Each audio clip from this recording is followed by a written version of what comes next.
I don't know if you know this or not either, but back in the day, the Christians wouldn't even charge interest on loans to other Christians. Then the Jews said, hey, we don't have that kind of belief system, so we can charge you interest on loans. And then what happened was they were defaulting on the loans, and the Christians started losing their land, and the kings took notice to this stuff.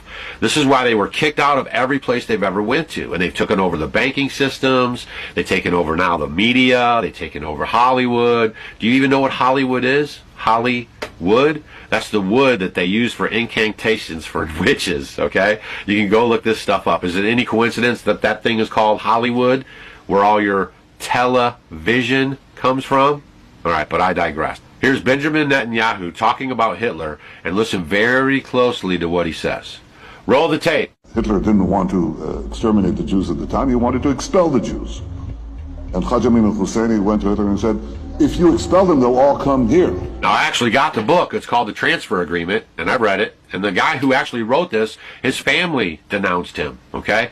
Now, there is some stuff in here, you know, kind of trying to confirm the Holocaust, but really what was going on was Hitler was moving them out. The Zionists got with him, and they said, okay, look, we're sorry for boycotting. Oh, did you guys know that?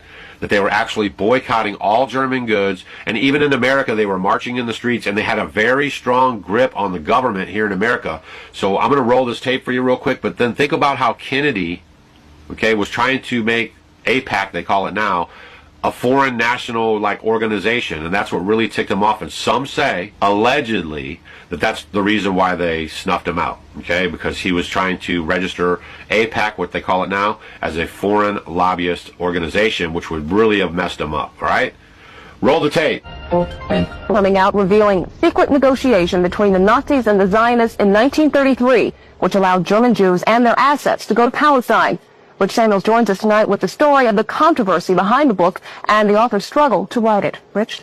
Deborah, with the rise of Adolf Hitler to power in the spring of 1933, the Jews of the world were faced with a dilemma. They could raise a cry of protest, a cry few would heed, or they could make a deal with Hitler, a deal that would bring a step closer their dream of an independent Jewish state. The choice they made was difficult and agonizing.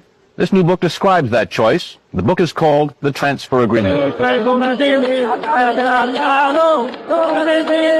This is Israel a few days ago, the season of Passover. This is Germany 51 years ago, the blossoming of Adolf Hitler's springtime. A key factor in the vitality of today's Israel, the book's author argues, was an agreement reached in 1933 between a group of Zionists.